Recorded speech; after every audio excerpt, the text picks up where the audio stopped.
Na tagapamahalang hukom patungkol po doon sa nangyaring ruling. Nais ko lang po sanang magmanifesto. The gentleman may proceed. Ginoong tagapangulo at mga kasama, matagal ko na pong isinusulong ang freedom of information dahil ito po ay bumagsak sa aking komite. Ito po ay tunay na kailangan natin sapagkat dito po talaga natin mapapatunayan yung sinasabi nating public trust. Pero meron din po kasing napakahalaga yung tinatawag na equal protection of the laws. Sang-ayon po sa Artikulo 3, Section 1 ng ating Konstitusyon, Bill of Rights, ang nagsasabing hindi dapat alisan ng buhay, kalayaan o ari-arian ng sinumang tao ng hindi kaparaanan ng batas. Ni pagkaitan ang sinumang tao ng pantay na pangangalaga ng batas. Ang mga pamantayang ginagamit natin ngayon ay dapat pareho ring ipinatutupad sa lahat ng impeachable officials, anuman ang kanilang pangalan o posisyon. Hindi ko po makakalimutan ang naging pahayag ng dating Senadora Miriam Santiago dito mismo. Siya po ay isang huwes at ginagalang na propesora ng batas. Ang sabi niya, constitutional analysis is a technical field. Ang pagsusuri sa konstitusyon ay hindi isang sining. Isa itong technical na larangan.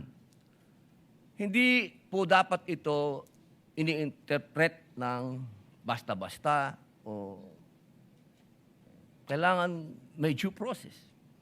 Nung una ko pong narinig kanina na ipaliwanag po ng ating Senator Judge Alan Peter Cayetano, tinanong sa prosecution kung ganito rin ba ang ginawa nila noong may impeachment kay Presidente Bongbong Marcos.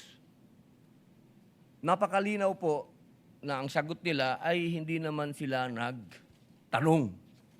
Hindi sila nagsaliksik kung paanong ginagawa nila ngayon sa pangalawang Pangulo. Ang akin po lamang, makatarungan ba na hindi parehas ang trato natin dito? Dapat sana parehas. Kaya po, ang hinihiling ko sa atin, total naman, lahat naman kayo ay sumang-ayon na sa Freedom of Information Bill ko. Hindi pa nga lang nagsasubmit ang House of Representatives. Bakit kung ganito ang pamantayan natin, edi buksan na natin lahat ng bank records natin. Lahat na. Tayong lahat ay buksan na natin. Lahat.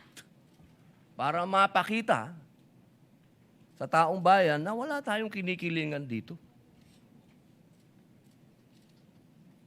Ito ay oras na para samantalahin natin ang pagkakataong ito na ipasa yung FOI.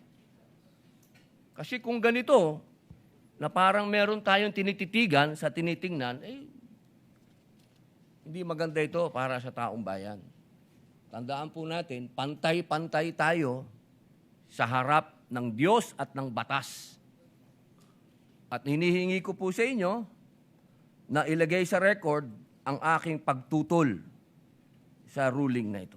Maraming salamat po.